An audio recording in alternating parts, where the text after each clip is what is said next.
Hello, my name is Shirsing Swarosanna. My brother is Tensing Swarosanna. And we both were born on the starship Naira 36.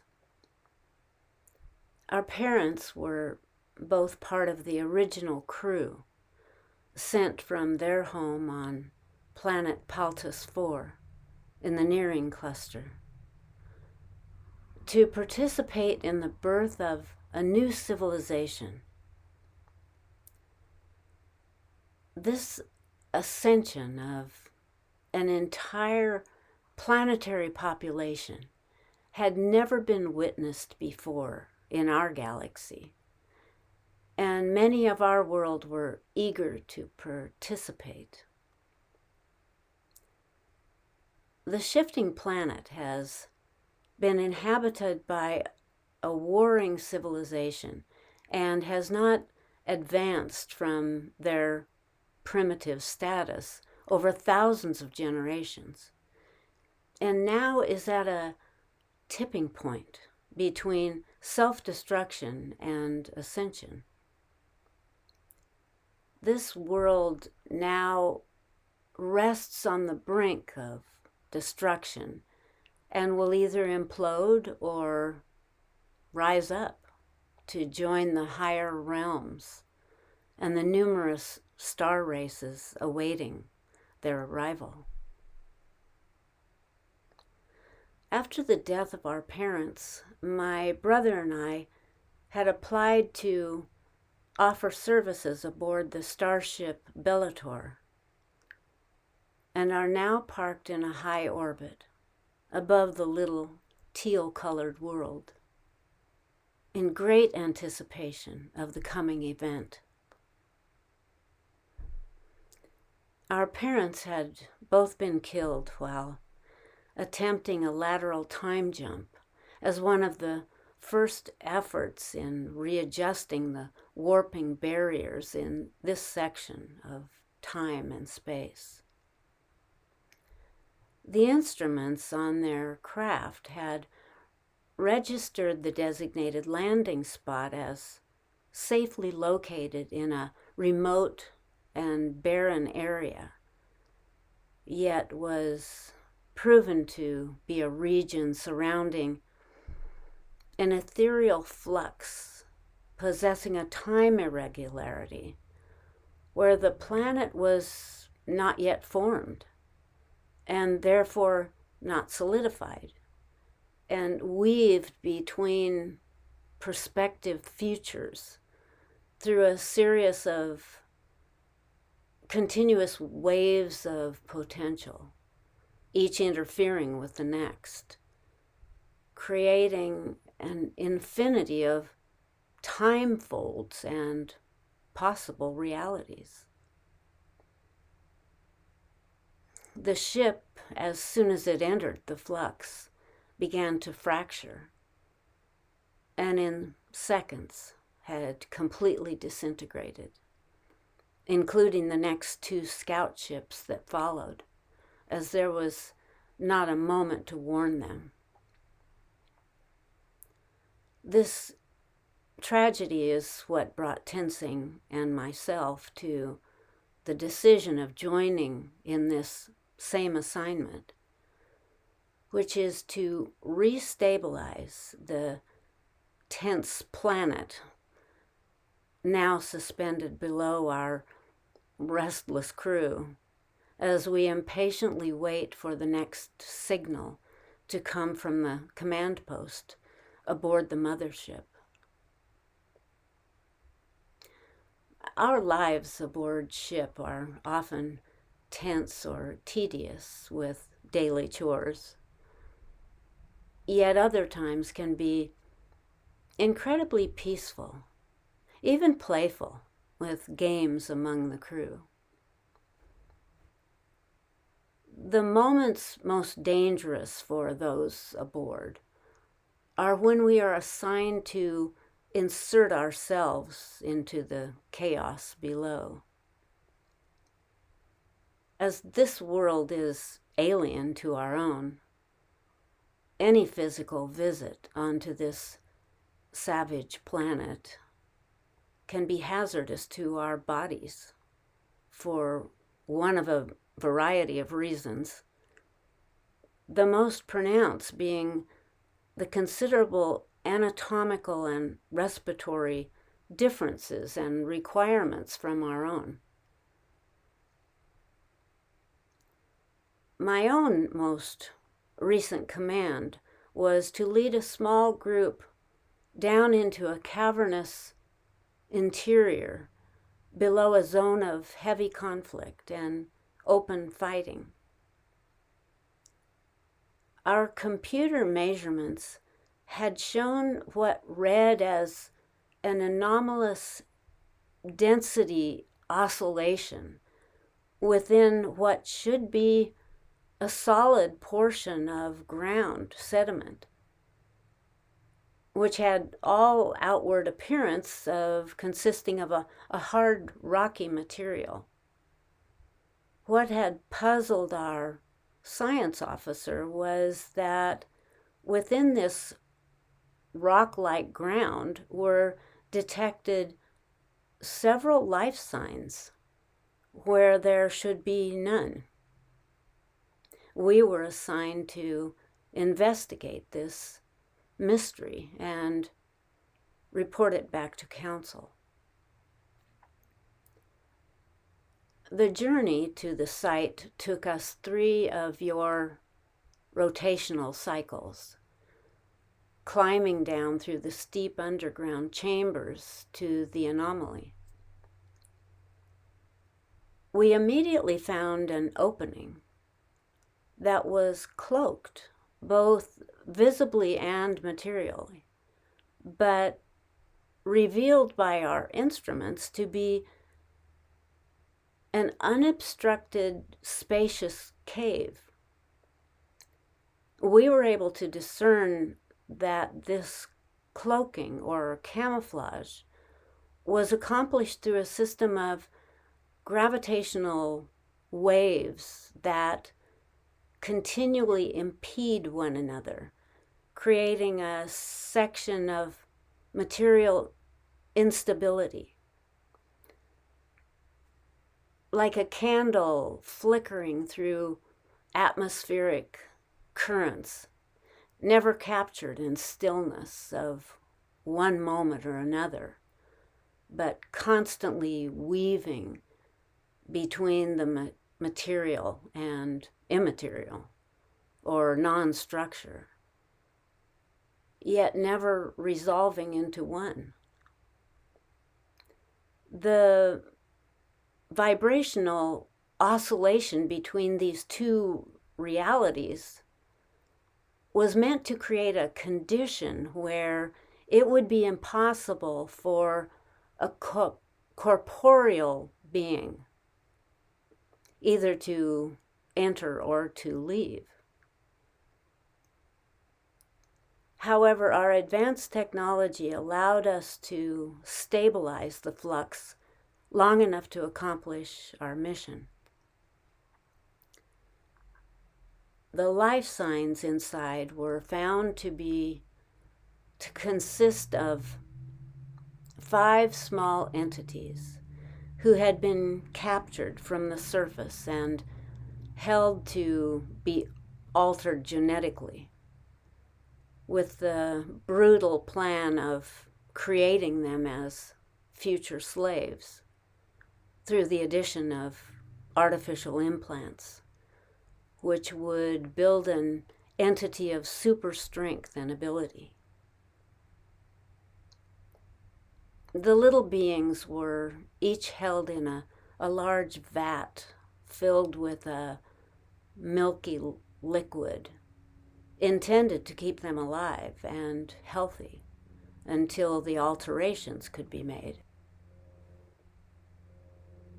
Our instruments showed all 5 were healthy, but in a state of enforced stasis. And fortunately for them, allowed them to remain unaware of where they were or what had happened to them.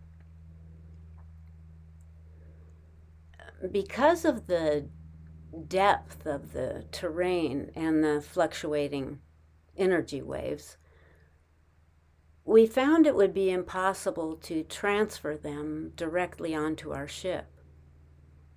All we would be able to do would be to bring them to the surface.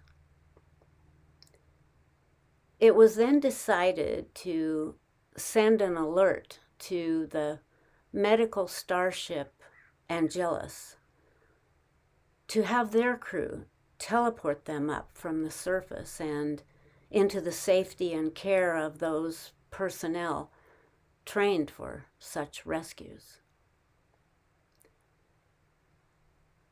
The little beings would be placed into restoration pods until their health was restored, and then counseling by the curator until they could either be returned to family or brought to a planet suited to their biological race. You know, this great starship, Angelus, has traveled the galaxies for thousands of years, performing just this sort of rescue and rehabilitation of countless individuals and diverse groups. Our lives and circumstances are quite unlike a human living a terrestrial life. I would like to share much more with you of our joys and sorrows that have made up this life. The days spent with our parents on our home ship, Naira, and the glorious adventures we had visiting other worlds. Our times at school and training colleges, then the conservatory for time seminars. Yet what might be of more interest would be those things that make us most dissimilar to the human race, as in appearance and reproduction.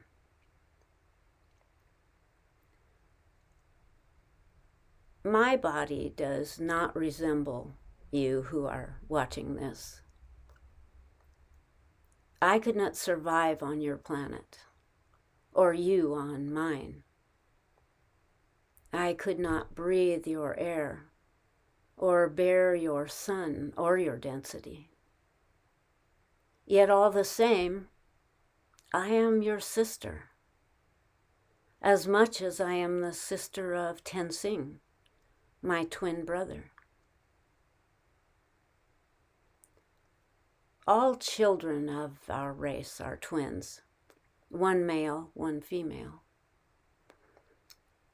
Like you, I have a torso with arms and legs, yet the stature and features are very different. Our skin is a light turquoise color and very fragile to harsh light or contact. Those humans who have seen us call us beautiful and angelic, yet we are neither. We are who we are, a race of nomadic travelers roaming the galaxies in search of knowledge and growing and expanding through each interchange and circumstance.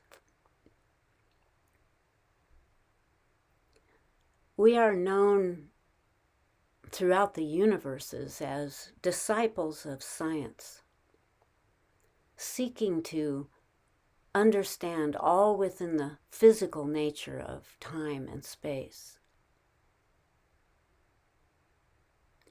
Over millennia, we have been in communication with humans in one way or another, either through holographic visual or through telepathic thought transfer, which is how this is accomplished in this transmission. We often come only to say hello, or to certain individuals who have asked us for guidance or contact. We will not be landing on your planet. This is for other races, more suited to your planetary environment and conditions. We will, however, continue to participate as we have in the many ways I spoke of earlier, often taking a part in a planet's awakening from one conscious understanding into a greater one, what humans refer to as ascension. We will also reveal ourselves to the human race at their final transport into the higher realms. As we have held sentry above your world for more than 100 years now, and have become familiar with your people and circumstance, and feel a great kinship with many, perhaps especially with those of our race who have chosen to report as seeds of inspiration and knowledge to what is called mankind.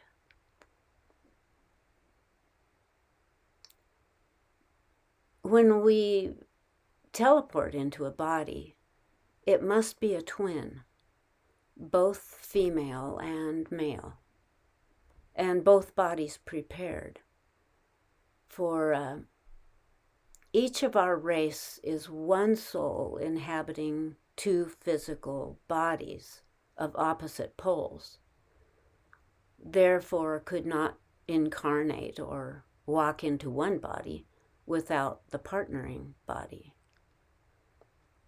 This, of course, means if one is killed or dies, we both do, as was the case with our parents, who were, as we all are, twins.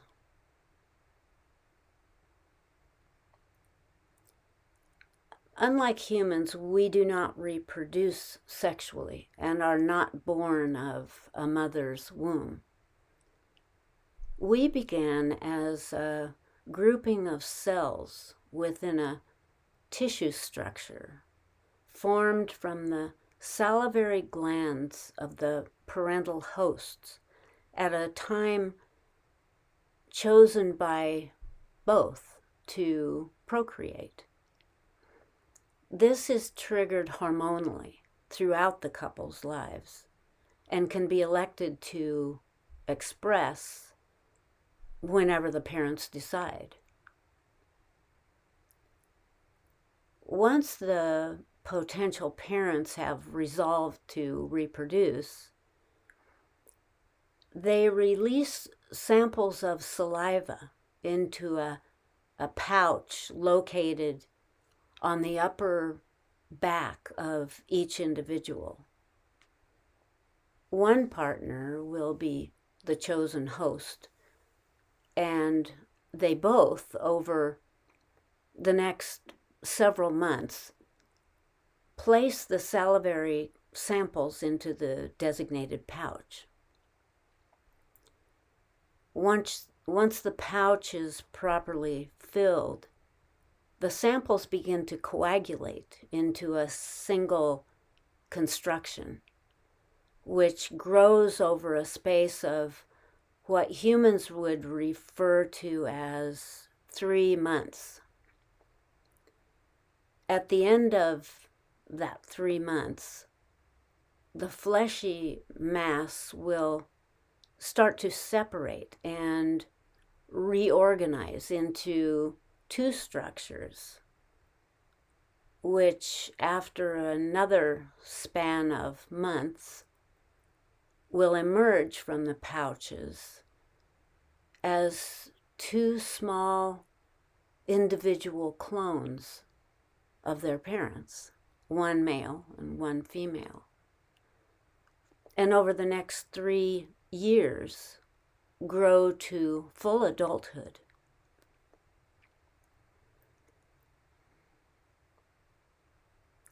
It has been my honor to speak with you today and share a little of my race and our lives. My main message, besides a hearty hello, is to welcome you to an alternate world from the one you now inhabit.